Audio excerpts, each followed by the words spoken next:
Hey everyone, and welcome. So, for the last couple of years, we've gotten really used to AI that can chat with us, write things for us, and answer our questions. But what if that was just the warm-up act? Today, we're diving into the next massive leap forward. AI that doesn't just talk, it acts. Welcome to the world of agentic AI.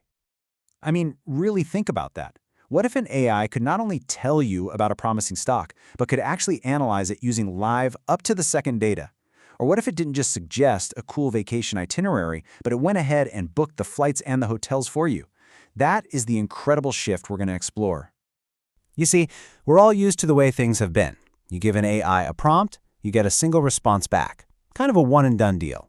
The new way of doing things, though, is what's called an agentic workflow. And here, the AI is so much more. It's an autonomous system that actually thinks, it plans, and it takes actions in a loop until it solves a really complex problem. Honestly, it's a total game changer. Now, to really get why this is such a huge deal, we've got to talk about the basic limitation of the large language models we've been using. I like to call it the brain in a jar problem. Think about it, right? A standard LLM is unbelievably smart. It's read a huge chunk of the internet, it knows so much. But it's completely sealed off from the real live world. It's got no hands, it can't check what the stock market is doing right now, it can't interact with other software, and it definitely can't tap into your company's private sales database. It knows a ton, but it can't do anything with that knowledge. And this quote just nails it. This is the simple, powerful solution. This is where AI agents come into the picture. They are the evolution from these passive answering machines into active, problem-solving partners. So, let's get into it. What exactly are these agents, and how do they finally break that AI brain out of its jar? How do we give it the hands it needs to actually interact with the digital world? Okay, here's the core idea. An AI agent isn't some brand new type of AI model. It's better to think of it as a system that uses a familiar LLM as its brain, its reasoning engine. But here's the key. That brain can now access and use a whole set of external tools, things like software APIs or databases, to actually get stuff done. And here's how that whole process works. First, you give the agent a tricky, complex goal. The LLM brain inside thinks about your request and decides, do I need an external tool to answer this? If the answer is yes, it picks the right one. The system in the background then executes that tool, gets a result, and, this is crucial, feeds that brand new information back to the LLM. The LLM then uses this fresh data to give you its final, much smarter response.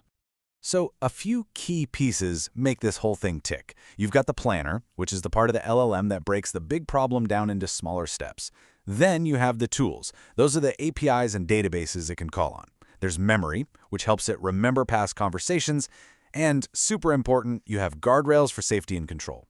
But really, it's that planner and the tools working together that form the engine of an agent's ability to act. All right, that's enough theory. Let's walk through a real, concrete example to see how this all clicks into place. This is where the magic really starts to become clear. So here's the request from our user. Now, notice it's a two-part problem. A regular LLM, well, it probably knows the capital of Japan from its training data. But that data is old, it's a snapshot in time. It has absolutely no idea what today's weather is. It's stuck. But an agent is not stuck. So, the agent's internal monologue kicks in. Its first thought is, okay, let's break this down. Step 1, I need to figure out the capital. It's already forming a plan.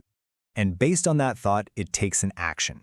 It decides the best tool for this particular job is a Wikipedia search, and it calls that specific tool with the right query. See, it's reaching out into the digital world for live information. The tool runs, and boom, it comes back with a result, an observation. The system now knows, for a fact, that the capital is Tokyo. That little piece of data is now loaded into the agent's working memory. And now, the agent continues its plan. It processes that new information and immediately moves on to the second part of the user's request. Okay, now I need the weather for the city I just figured out. And this is just a brilliant illustration of its power. It picks a totally different tool from its toolkit, this time a weather API, and it uses the information it learned in Step 1 to complete Step 2. This constant loop of thought, then action, then observation, that's what makes these agents so incredibly capable. So, we've seen a simple little example, but let's scale this up. What does this look like in the real world? Well, the capabilities are absolutely massive, but so is the need for responsibility. And the real-world applications are just incredible. We're talking about agents that can do market research by actively searching the web, or agents that can connect to your internal company database to answer questions about sales. They can pull real-time financial data or even manage your calendar and email for you. They can become true digital assistants for pretty much any knowledge-based job you can think of. But, and this is a huge but, when you give an AI the power to actually act, to query databases, to send emails, to execute code, how in the world do you make sure it doesn't go off the rails?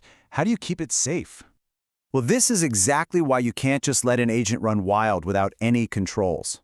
Responsible systems are built with essential guardrails. Things like tool whitelisting, which means it can only use pre-approved actions. You have rate limits to prevent it from, say, spamming a system.